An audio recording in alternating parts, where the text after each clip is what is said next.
खाने में क्या है? तू लड्डू बनवणार होते ना? तू लड्डू बनवणार होते ना? कोणते? ते बेसनचे स्वीट समथिंग. ओ काय?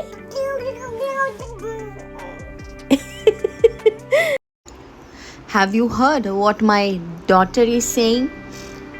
वैसे लैंग्वेज तो पता नहीं चली कि वो क्या कहना चाह रही थी, but for sure she was mimicking her Elder sister.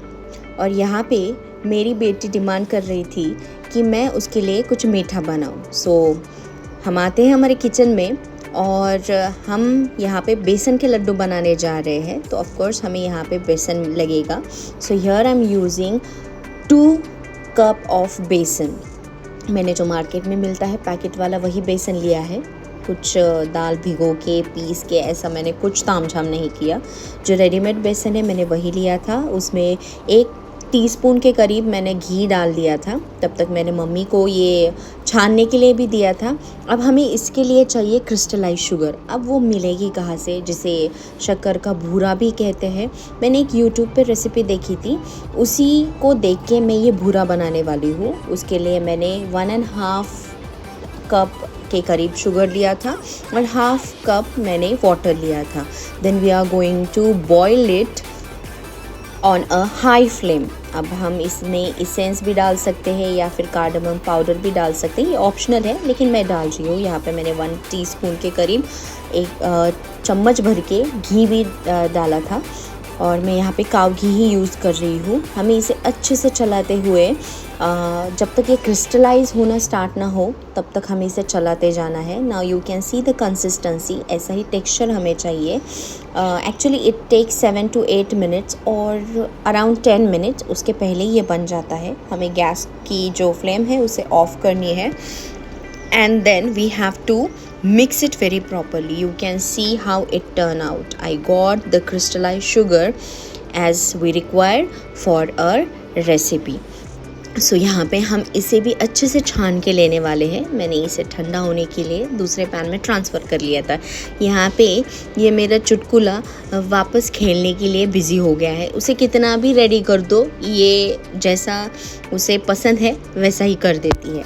So जब तक हमारी शुगर साइव हो रही है तब तक मैंने सोचा जो बेसन है जो मैंने छान के रखा था तो हम उसे रोस्ट कर लेंगे. For roasting it I have used 1/2 cup of ghee और यू कैन से 5 टीस्पून के करीब मैंने घी यूज़ किया था.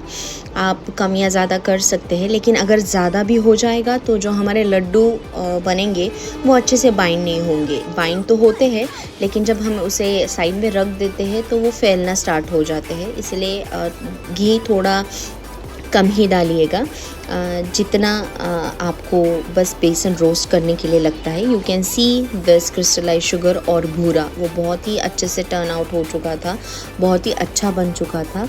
And trust me, by this process when you are going to make this laddu, it is going to turn out very very very delicious. हलवाई की जैसे ही ये बनते हैं. Now I'm going to transfer the pan onto a small gas क्योंकि हमें इसे 15 से 20 मिनट के करीब अच्छे से भूनना है. बेसन भूनने के लिए जल्दबाजी मत कीजिएगा क्योंकि बेसन जल जाएगा और वो कच्चापन उसमें रह जाएगा. That raw taste makes a laddu bitter in a taste. So आपको जो प्रोसेस है उस पर ट्रस्ट करना है. Trust the process and it is going to turn out very delicious. मैंने बहुत ही धीमी आंच पे, छोटी ही सिम गैस पे ही मैंने इसे अच्छे से भून लिया है. जब तक हमारी कंसिस्टेंसी वापस हमें ऐसी ग्रेवी की तरह ना मिल जाए तब तक हमें इसे अच्छे से चलाते हुए भूनना है जब तक वो टेस्ट जो होता है या फिर वो जो बेसन की महक होती है कच्ची वो ख़त्म ना हो जाए. अब मैं यहाँ पे क्या करूँगी, I am going to use 1 or 2 teaspoon of water. ज़्यादा नहीं, बस 1-2 चम्मच के करीब हमें वाटर इसमें ऐड करना है. हम ये वाटर क्यों ऐड करते हैं क्योंकि जो कच्चापन होता है उससे नहीं आता और बेसन बहुत ही अच्छे से पक जाता है. ऐसा नहीं लगता है कि हम कच्चा बेसन खा रहे हैं. इसीलिए ये प्रोसेस बहुत ज़रूरी है.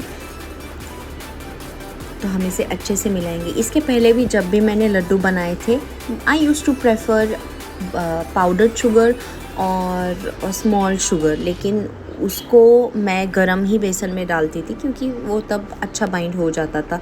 लेकिन मैंने जब ये प्रोसेस देखा, trust me, this process is very authentic and it gives you हलवाई लाइक लड्डू। जो मार्केट में बाहर हमें स्वीट होम्स में मिलते हैं, हलवाई के यहाँ पे मिलते हैं, वैसे ही लड्डू हमें यहाँ पे मिल जाते हैं।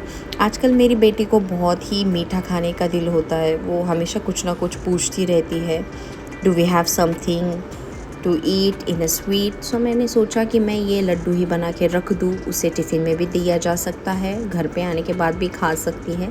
सो now we will wait until it get cool.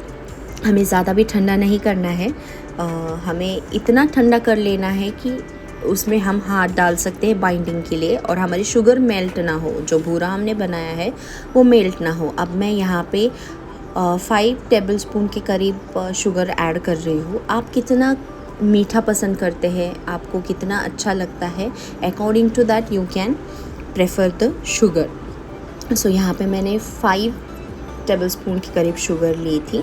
अब मैं यहाँ पे अच्छे खासे साइज़ में देखूँगी कि लड्डू बाइंड होते हैं कि नहीं। हाँ, हमें ऐसी ही कंसिस्टेंसी चाहिए थी। अब हम क्या करेंगे, यहाँ पे हम मीडियम साइज़ के लड्डू बना के तैयार करेंगे। मैंने यहाँ पे 250 ग्राम, पाव किलो के करीब बेसन लिया था और हमें शुगर पूरी नहीं लगी, आपने तो देख ही लिया था। शुगर मैंने जो भूरा है वो थोड़ा ज़्यादा बनाया था। यहाँ पे मैंने टेस्ट के लिए मेरी मम्मी को भी दिया था and trust me, the taste was really very good. वो बहुत ही माउथ मेल्टिंग था, बहुत ही अच्छे ये लड्डू बने थे। अब यहाँ पे बारी है मेरी बेटी की, क्योंकि उसके डिमांड पे ही मैंने ये लड्डू बनाए थे and she liked it so much. उसने एक नहीं 2 बार खाए और मुझे पूछा भी बस इतने ही बने हैं।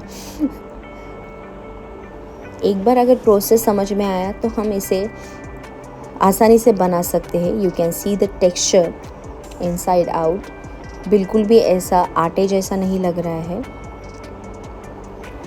It was actually crystallized due to that बूरा और दैट क्रिस्टलाइज शुगर। और यहाँ पे दूसरा लड्डू भी ये जा रहा है हमारे पेट में। I hope you like the recipe, you should try it.